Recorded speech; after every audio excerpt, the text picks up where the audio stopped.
lama sekali kita ikhlas mengatakan ini putih, ya kan? Kertas ini putih apa hitam? Putih. Kamu ikhlas gak?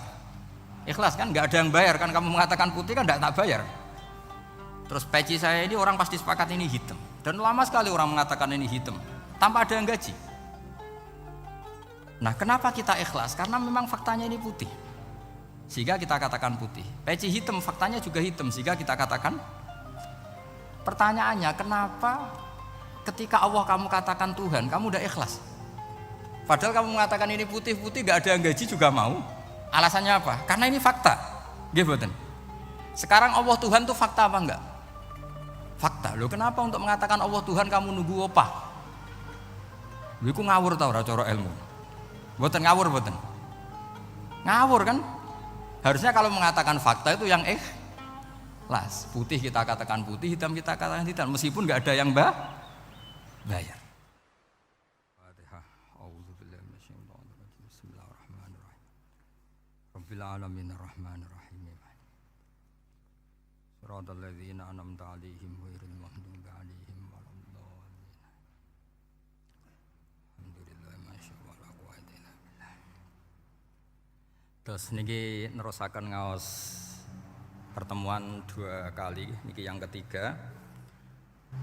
Nerasakan kitab Bukhari tentang Fadhailul Quran atau tentang Mukjizatul Quran. Niki teng Bukhari halaman 193 juz 3. Nggih teng Bukhari niku juz 3 halaman 193, nak teng Fathul Bari juz 9 halaman 573. Nggih sedurunge kula mukadimah nggih. Dados Quran nggih cobi didengarkan nggih. Quran itu turun itu kan mustameknya, pendengarnya itu zaman itu kan orang kafir semua.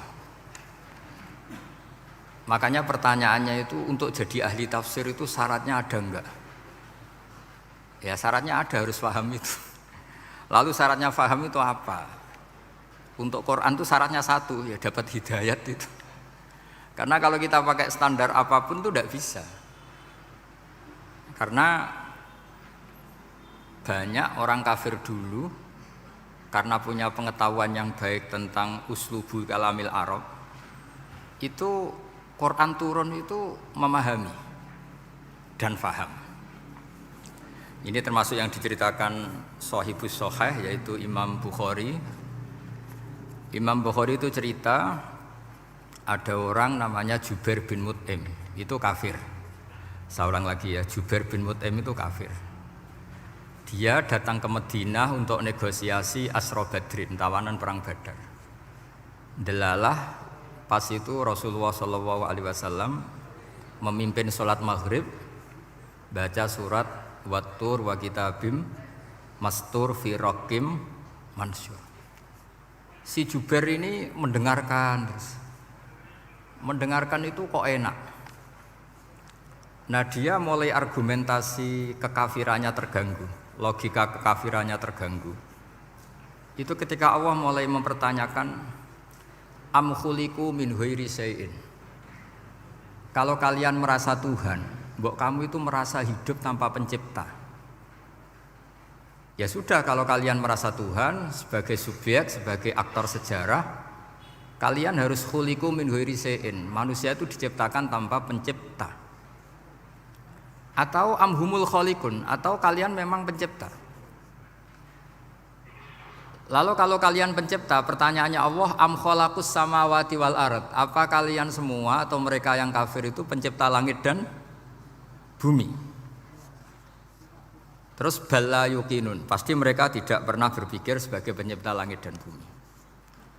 Walhasil ketika surat itu selesai dibaca, Jubair bin Mut'im langsung menemui Rasulullah SAW. Terus dia masuk Islam. Ya, terus dia masuk apa? Islam. Ini bukti bahwa Quran itu bisa difahami orang kafir dan bisa menjadi sababul hidayah. Sebab itu saya pastikan Jika Quran itu dikaji orang non muslim dengan niat belajar, itu harus diberi hak. Wa in ahadum minal musyrikin astajaroka fa'ajirhu hatta yasma'a kalamullah summa ablihu ma'manah. Jika ada orang kafir minta akad aman supaya dia bisa belajar Quran, harus diberi hak.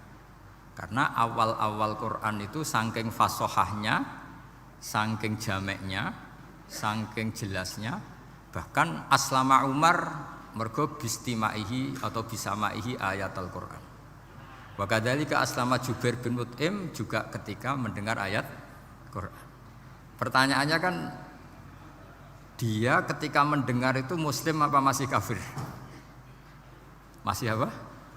Kafir. Dan aslama setelah mendengarkan ayat apa? Quran. Ini nanti saya terangkan secara logika mukjizatnya. Terus ini sekaligus pamit kalian pengurus Menara juga utamanya Pak Najib, ya Haji Najib. Saya akan suasananya ngaji seperti ini dan insya Allah selalu pakai Bukhari di bab Fadhailul Quran atau Mukjizatul Quran. Nanti setelah niki do ngopi mulai uteke itu merap. Ning Jawa iku ribet niki cara disiplin ngaji wis kriminal.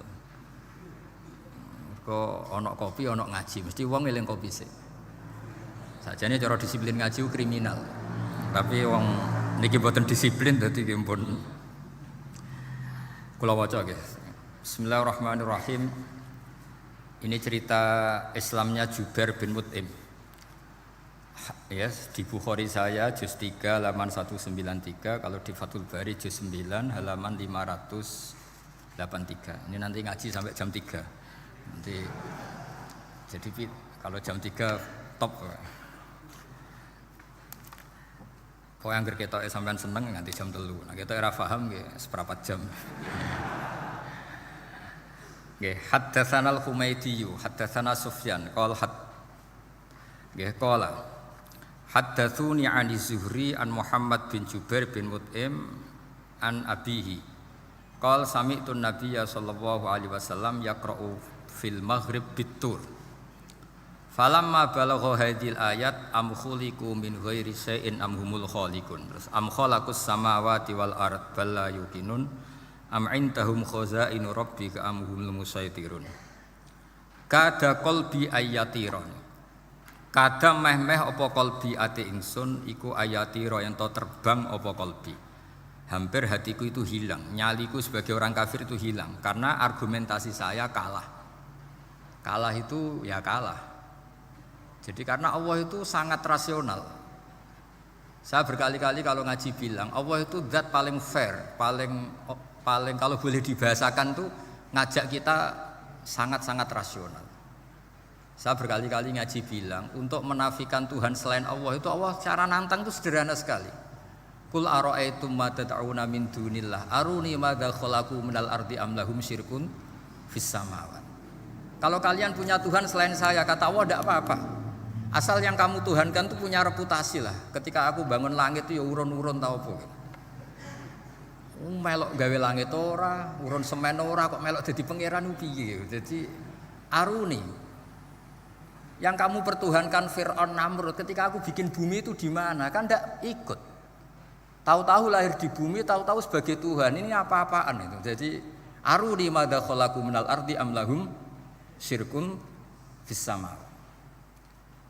Jadi kalau kata Allah, ini yang pikirannya Jubair bin Mut'im, enggak apa-apa kamu tuhankan selain saya kata Allah, tapi am khalaqus samawati wal ard. Apa Lata Uzza Hubal punya reputasi menciptakan langit bumi? Enggak kan bala yuqinun. Lalu Namrud, Fir'aun dan sebagainya am khuliqu min ghairi syai'in. Apa mereka itu lahir sendiri tanpa pencipta? Enggak juga kan? Nah, logika-logika itulah yang menjadikan Jubair bin Mut'im, Sayyidina Umar, Khalid bin Walid banyak yang menjadi masuk apa? Islam. Tapi logika yang dibangun Quran ini kita sudah mulai lupa. Karena tadi surat iki kasihate ngene, sakake Quran. Waqiah mari duwe Ra'at nyepet wong mati kan sudah kasihate itu sudah. Jadi bayan ora mati-mati diwacana surat napa? Ra'at. Dia lupa secara fikih itu hukumnya gimana itu? Apa qatil enggak itu? Ada orang mau mati tidak mati-mati, kamu bacakan rakaat langsung mati. Ini pembacanya ini kotil apa enggak? Ini harus dibahsul masail di Masjid Menara. Karena sebelum dibacakan rakaat itu enggak mati-mati, setelah dibacakan mati. Ini kategorinya itu kotlun amdul khotok apa khotok sibul khotok apa. Jadi Quran itu menjadi hilang mukjizatnya kalau kita terus ngomong kasiat ya. Waqiah terus mari di duwe rakaat nyepet nawang napa? Mati. Terus surat Baqarah itu mari tolak napa? Apa terkenalin? Tolak santet ya. Ya sebetulnya enggak apa-apa tapi yo sakake Qur'ane lah, jangan ya tetap fungsi dasar Quran ya dabaru napa ayat. Mungkin kalau terangkan. Di sini kada qalbi ayatira. Kula waos ya tengene Fathul Bari.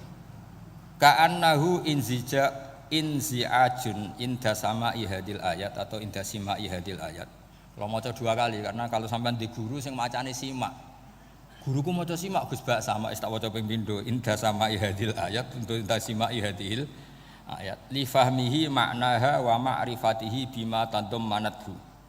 Fa fahima al-hujjata fastadrakaha bilati fi tabih. Wa dzalika min qaulihi am khuliqu min ghairi syai'in.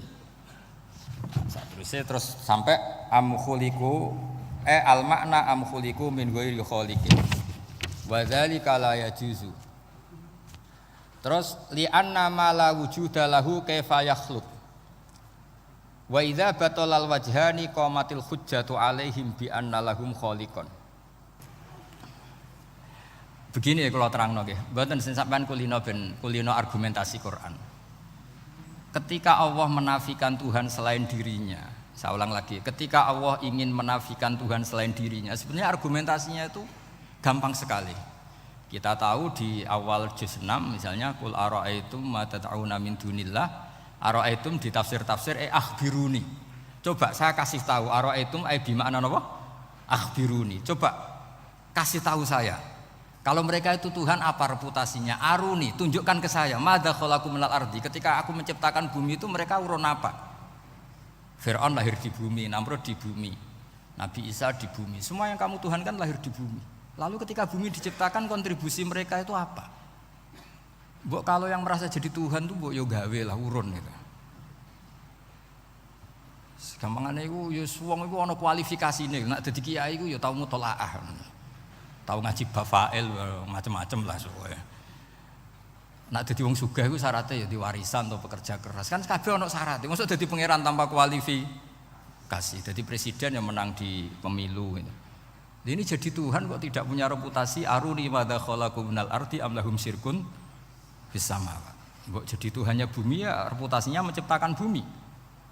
Lah Jubair bin Mut'im itu orang kafir, saya ulang lagi orang kafir. Terus Allah membombardir dengan argumentasi am khalaqus samawati wal ard. Yang kamu tuhankan apa menciptakan langit bumi? Am khuliqu min ghairi syai'in. Apa yang kamu tuhankan itu wujud begitu saja tanpa pencipta. Wos pokoknya dibombardir gitu. Sampai beliau tidak kuat akhirnya matur Rasulullah asyhadu alla ilaha illallah wa annaka rasulullah. Jadi dulu itu mukjizatnya Quran itu orang kafir saja tahu. Saking dahsyatnya, logika yang dibangun itu saking dahsyatnya. Dan itu murni argumentasi ilmiah, bukan jimat, mboten. Terus diwaca sakmene ambek poso, mboten enten ngoten riyen. Yes, pokoknya memang ilmiah. Saya punya sekian contoh. Sampean boleh enggak percaya, tapi kebangetan ora percaya. Dulu di antara sifatnya Rasulullah, saya sering ya kadang-kadang ya kepengen emosi lah, wong dikandani pangeran kok angel ra karuan. Tapi dulu para nabi itu disifati Allah qad ja'atkum bayyinatum mir rabbikum. Orang-orang kafir dulu disalahkan Allah karena sudah ada bayyinah. Bayyinah itu kebenaran yang ketok welo-welo, begitu jelas. Sehingga Allah ketika mensifati kekasihnya yaitu Rasulullah SAW, itu status yang ditonjolkan Allah itu apa? Lam yakunil ladzina kafaru min ahlil kitab wal musyrikin namun fakina hatta ta'tiyahumul bayyinah. Itu siapa? Rasulun minallah yatlu suhufam mutahharah. Orang kafir yang ngotot terhadap kekafirannya, baik ahli kitab maupun orang musyrik, itu tidak akan tercerabut dari akar kekafiran sehingga datanglah bayyinah. Bayyinah itu kejelasan yang bener welo-welo. Siapa itu? Rasulun minallah yatslu suhufam. Nah, bener welo-welo itu karena argumentasinya dibenturkan. Saya ulang lagi, dibenturkan. Saya beri sekian contoh argumentasi yang dibenturkan. Saya berkali-kali cerita kalau ngaji. Lama sekali, ya saya ulang lagi, lama sekali cara berpikir orang kafir, entah kafir Cina, entah kafir Quraisy itu sama. Di mana-mana Tuhan itu penyelesai problem. Pikiran mereka, kalau problem itu banyak ya Tuhannya harus banyak. Makanya ada dewa petir, dewa apa, dewi keberuntungan, macam-macam. Di orang kafir jahiliyah juga sama. Ini Tuhan spesialis hujan, ini Tuhan apa, sesuai fungsinya. Sehingga ketika Rasulullah itu datang membawa konsep satu Tuhan, mereka protes. Disebut aja'alal alihata ilahau wahida inna hadza la syai'un ujab. Masa Tuhan satu, padahal problem kita ini banyak. Inna hadza la syai'un ujab, ini aneh. Tapi Nabi secara telaten adu argumentasi. Kalau kamu sebagai pembantu, sebagai budak, lalu majikan Anda banyak, semuanya punya perintah yang beda-beda. Kamu suka apa enggak? Ya enggak suka Muhammad. Enak mana majikan banyak sama majikan satu? Ya enak satu. Tuhan kamu itu majikan kamu. Kalau Tuhan kamu majikan kamu, kalau Tuhannya banyak, perintahnya beda-beda, habis kamu. Ya sudah, amat Tuhannya satu saja. Itu namanya bayinah. Bayinah itu argumentasi yang enggak terbantahkan. Nah, itu yang disebut hatta ta'tiyahumul. Itu disebut doroba wa mathalar rajulan fihi syuraka umutasyakisuna wa rajulan salamal lirajul hal yastawiyani masalah alhamdulillah. Jadi ketika mereka dijak argumentasi, oke mat, kalau majikan banyak itu enak majikan satu. Wa rabbukum sayyidukum, Tuhan kamu itu majikan kamu, maka enak satu. Oke Muhammad, kita terima konsep itu. Alhamdulillah akhirnya mereka Islam. Nah sekarang enggak, berjuang ngamuk ya. Dijak logika itu rapati gelem. Nah, begitu juga tentang syarik. Saya berkali-kali kalau ngaji cerita, saya sebagai manusia mungkin atas nama hati saya sering tidak ikhlas. Tapi atas nama ilmu itu saya ikhlas terus. Enggak pernah tidak ikhlas atas nama ilmu. Saya beri contoh, sampai aku pengen ikhlas permanen. Meskipun aku potonganmu ora ikhlas, tapi ini latihan, jenenge latihan. Nah, ini saya beri contoh, nanti setelah pulang ngaji ini pasti ikhlas. Secara ilmu paling enggak. Ya saya ulang lagi secara hati sing roh hati banyak kepentingan lah jenenge hati. Lama sekali kita ikhlas mengatakan ini putih, ya kan? Kertas ini putih apa hitam? Putih. Kamu ikhlas enggak? Ikhlas kan? Enggak ada yang bayar kan, kamu mengatakan putih kan enggak tak bayar. Terus peci saya ini orang pasti sepakat ini hitam. Dan lama sekali orang mengatakan ini hitam tanpa ada yang gaji. Nah, kenapa kita ikhlas? Karena memang faktanya ini putih. Sehingga kita katakan putih. Peci hitam faktanya juga hitam sehingga kita katakan. Pertanyaannya, kenapa ketika Allah kamu katakan Tuhan, kamu udah ikhlas? Padahal kamu mengatakan ini putih-putih, gak ada yang gaji juga mau. Alasannya apa? Karena ini fakta. Gitu. Sekarang Allah Tuhan itu fakta apa enggak? Fakta. Loh kenapa untuk mengatakan Allah Tuhan kamu nunggu opah? Loh itu ngawur tau ora cara ilmu. Mboten ngawur mboten. Ngawur kan?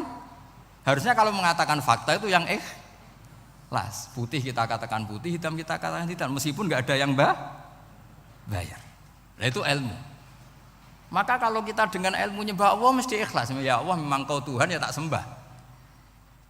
Atas nama ilmu loh, saya ulang lagi. Atas nama. Tapi kalau atas nama hati, Gusti nggih nyembah lah Gusti nyuwun opah lah. Kalau ini kan maksudnya ku yo piye no, jadi ribet. Makanya di bab fakta itu Allah ngendikan waman azlamu mimman abadani li jannatin aw narin laulam akhluq jannatan wala naron alam akun ahlan al-uto'ah. Siapa yang lebih zalim ketimbang orang yang menyembah saya yang karena takut surga atau ingin masuk surga atau takut neraka. Andai kan saya sebagai Tuhan tidak menciptakan surga atau neraka, apa terus saya tidak dituhankan? Umpama pangeran ragai swarga neraka tetap pangeran tora. Tetap pangeran kan? Jadi ilmu itu beda dengan rasa. Ilmu itu pasti objektif. Nah, dulu saya ulang lagi, orang kafir itu dijak begitu itu mau. Sehingga ketika mereka Islam hari pertama saat itu juga langsung ikhlas karena logikanya permanen. Saya beri contoh ya. Orang kafir itu kan pernah nganggap fungsi Lata, Uzza, Hubal, Manat itu setingkat sama Allah. Padahal mereka oleh mereka dianggap syarik, dianggap setara, dianggap mitra, dianggap sederajat dengan Allah. Sehingga mereka diceritakan Allah, balhum qaumu ya'dilun. Mereka komunitas kaum yang menyamakan selain Allah dengan Allah. Padahal gak mungkin kan, selain Allah setara dengan Allah kan gak mungkin. Iku dulu lan nerangno kangelane sak boleh. Cara gurune kuwi. Gurune Kanjeng Nabi Muhammad sallallahu alaihi wasallam. Iku nerangkan sekali itu orang kafir paham semua dan semuanya masuk Islam. Itu hebatnya bayina hatta ta'tiyahumul bayin. Nabi cara nerangkan diajari Allah begini. Misalnya saya kerja keras, kemudian beli Innova. Ya, atau adol warisan beli Innova. Kemungkinannya kan kerja keras atau warisan. Utawa ngerayu mertua kelar tuku Innova, kemungkinan itu sing rodok dake itu jalur pintas ngerayu mertua lewat bojone maksudnya semacam-macam lah. Apapun itu ciri khas pemilik itu nggak ingin orang lain itu setara dengan dia. Kue kerja keras nabung puluhan tahun beli Innova, kemudian teman kamu udah ikut beli, cara nguasai Innova itu sama dengan kamu. Nak nyiler atau pamit atau bengsini, sak enak ide. Kue mangkel gak kira-kira? Kamu punya rumah, terus ono wong mlebu slonang-slonong kayak pemilik, kamu mangkel enggak? Mangkel. Nah, Allah cara membuat tamsil itu ya begitu. Halakum mimma malakat aimanukum min syuraka'a fi ma razaqnakum fa antum fihi sawa takhafunahum ka khifatikum anfusakum. Coba kalau kamu punya barang, kata Allah, kamu punya barang, punya sesuatu dan itu milik kamu karena kamu yang beli. Kemudian ada orang lain yang cara memilikinya sama dengan kamu. Mau enggak kamu seperti itu? Ya enggak mau Muhammad, ini milik saya kok ada orang lain yang merasa setara dengan saya, enggak mau saya. Kalau orang lain mau pinjem ya harus ngemis-ngemis lah, harus dodok-dodok. Ya seperti itu Allah itu bumi itu yang menciptakan Allah sendiri. Kemudian kamu menyertakan orang yang dia ikut menciptakan setara dengan Allah, ini apa-apaan? Oke Mat, kalau gitu Allah la syarikalah. Jadi itu tamsil apa? Saya ulang lagi ya, kalau kamu beli Innova, mau nggak ada orang lain yang cara menguasai Innova itu setara dengan kamu? Mau nggak? Nggak mau kan? Bahkan istri saja nak nganggo kudu pamit. Nak lagi neng-nengan, arah neng-nengan ya oleh. Tapi apapun itu kan tetap saja harus pamit, harus prosedur. Namanya ndak ikut punya. Nah itu kemampuan ini yang mulai hilang di umat Rasulullah. Jadi Nabi itu punya fatona. Fatona itu kecerdasan untuk memberi penjelasan. Disebut orang kafir itu tidak akan infikak, tercerabut dari cara berpikir mereka. Munfakin hatta ta'tiyahumul. La bayina itu siapa? Rasulun minallah yatlu suhufam mutahhar. Jadi Nabi itu kalau memberi penjelasan itu gampang sekali. Baik itu penjelasan akidah maupun penjelasan fikih. Dulu di Medina itu abkhosun nasi kailan. Orang Madinah itu orang paling curang kalau dagang dulu sebelum Rasulullah datang.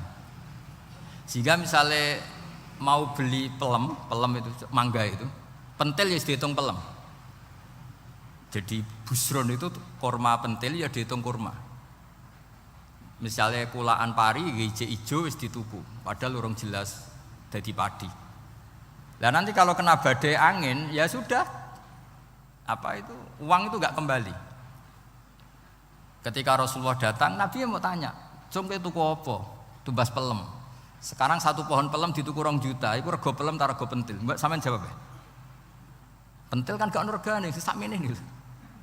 Ndak ketika dibayar 2 juta itu rego pentil apa rego pelem? Pentil lho mboten.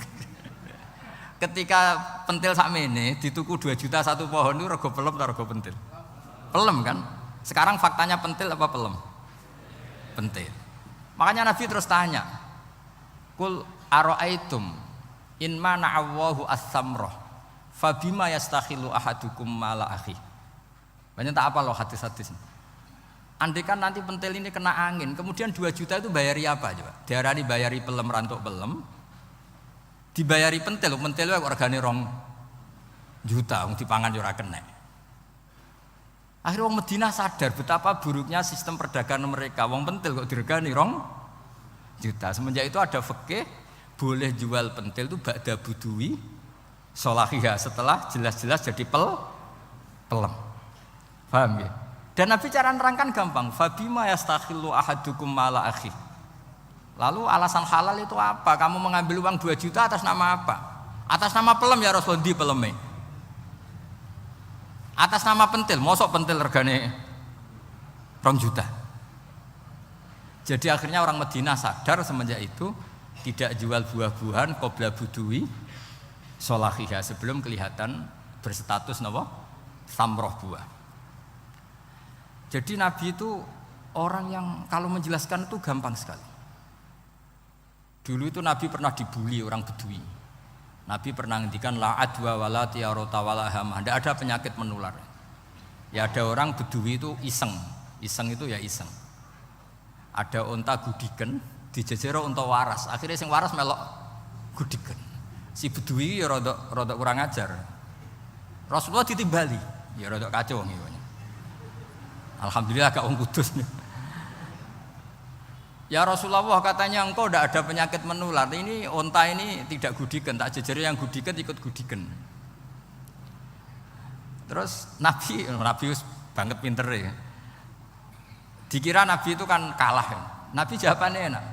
Faman a'dal awwala. Semua rawi membaca al awwala. Mongko te sapa ada maringi nular sapa man al awwala sing pertama.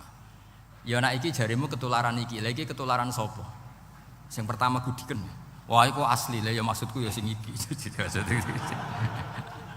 Jadi Nabi itu gak pernah kalah kalau argumentasi. Nah sekarang banyak umatnya Nabi, tambah soleh itu tambah rapati iso mikir biasanya. Makanya Mbah Mun terkenal bikin jargon zada khuzuan, zada jalan ini. Karena kemampuan fatona itu juga harus diwaris. Saya beri contoh ini ngaji hujjah, ini masih ngaji tentang Quran. Biar kamu tahu kualitas Quran itu mukjiz betul. Ini tak bacakan 2 kitab, yang permanen itu Bukhari. Saya bawa usul fikih yang dikarang Abu Bakar Al-Baqilani, gurunya Imam Haromen. Jadi mbah gurunya Imam Ghazali. Imam Ghazali ngaji Imam Haromen, Imam Haromen ngaji namanya Syekh Abu Bakar Al-Baqilani. Itu orang top, orang terkenal sekali. Itu ngarang kitab namanya I'jazul Quran, itu yang dipakai hampir semua ulama itu. Saya pernah belajar itu pas musim haji. Saking sakralnya kitab itu tak baca berkali-kali pas musim haji, I'jazul Quran. Orang kafir itu kan otaknya sudah error, tapi kandanannya angel. Dan itu kalau kita salah ngelola argumen itu bisa kalah ya. Saya beri contoh ya. Ketika Nabi Musa memaklumatkan sebagai nabi, itu Fir'aun tanya, "Wa ma Rabbul Alamin?" Lalu Tuhan Rabbul Alamin itu siapa? Jawabnya Musa nggih normatif, Rabbus samawati wal ard, yang nuhani langit dan bumi. Fir'aun enak aja gampang. Ma'alimtu lakum min ilahin ghairi. Saya jalan-jalan kemana-mana yang dituhankan di bumi saya, berarti ya saya Tuhan.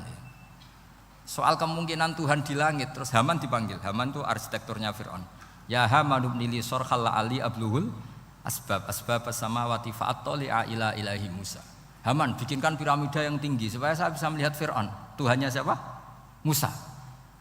Wa inni la'adzunuhu kadziba. Diulang beberapa ayat. Ada wa inni la'adzunuhu minal kadzibin, itu ada beberapa ayat malah. Musa kan kaget. Oh iki nak piramida dadi Fir'aun munggah mesti ra roh pangeran. Wong sing aku nabi ora tau roh langsung apa meneh santri ta barang ora roh.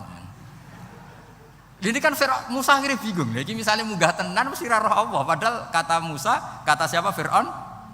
Ibnili sorkhal ali abluhul asbab as-samawati fa'attali'a ila ilahi Musa. Kemudian saya bisa melihat Tuhannya siapa? Musa. Wah jare Musa, wah prono iki nak munggah tenan tetep ra roh Allah, jare Allah gak ono. Wong Firaun wis kadung geblek. Angger gak roh berarti gak ono. Apa yang dilakukan Nabi Musa? Beralih argumen. Saya ulang lagi, beralih argumen. Ya sudah, definisinya tidak seperti itu. Tuhan definisinya tak rubah. Rabbukum wa rabbu abaikumul awwalin.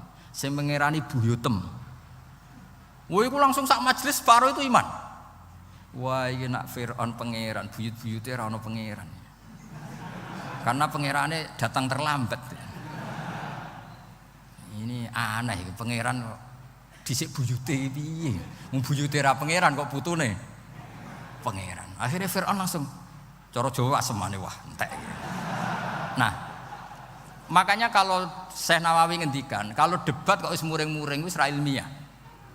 Makanya terus Fir'aun la as'alannaka minal masjunin, tak penjara gue. Dia sudah ada ilmiah lagi. Ketika Rabbus samawati wal ardi, Fir'aun masih berusaha ilmiah. Saya kemana-mana dituhankan, fil ardi maksudnya di bumi. Soal kemungkinan di langit, saya nanti bikin bangunan, mau lihat Tuhanmu Musa. Tapi ketika dipojokkan dengan Rabbukum wa Rabbu abaikumul awalin, yang nuhani nenek moyang kamu. Entek Fir'aun. Waduh, aku di bapak di mbah. Mbahku ya ora pangeran kok putune pangeran. Berarti mbahku tanpa apa? Pangeran. Wah ribet iki. Penjara Musa. Jadi emosi dia karena sudah enggak bisa debat sudah. Jadi semua nabi itu ciri khasnya itu punya kemampuan argumentatif. Makanya nabi itu harus fatona, harus punya kecerdasan. Dan itu juga yang dilakukan Quran ketika nafyu uluhiyati ghairillah, ketika menafikan bahwa selain Allah itu pasti tidak Tuhan. Ya tadi, kalau Allah itu punya pesaing sebagai Tuhan, ya namanya Tuhan, reputasinya ya aruni madza khalaqu minal ardi am lahum syirkun fis samawat. Mungkin kalau orang-orang tajwid hanya nekuni fis samawati tuni itu fis samawati tuni itu kan urusan tajwid ya. Tapi kalau kita yang ahlul makna itu nekuninya kalau merasa Tuhan itu mbok ya punya reputasi. Di antara reputasinya itu ikut menciptakan langit dan bumi. Nah dengan demikian namanya bayinah. Bayinah itu kebenaran yang ketok welo-welo. Sehingga orang kafir itu tidak bisa berbantah-bantahan lagi. Nah, ini disebut lam yakunil ladzina kafaru min ahlil kitab wal musyrikina munfakina hatta ta'tiyahumul bayinah. Bayinah itu siapa? Rasulun minallah yatlu suhufam mutahharah. Makanya orang kafir dulu itu matur nuwun tenan mbek Islam. Mergo qad ja'atkum bayyinatum mir rabbikum. Bayinah itu harus ada. Makanya kita sekarang harus sesering mungkin bikin bayinah.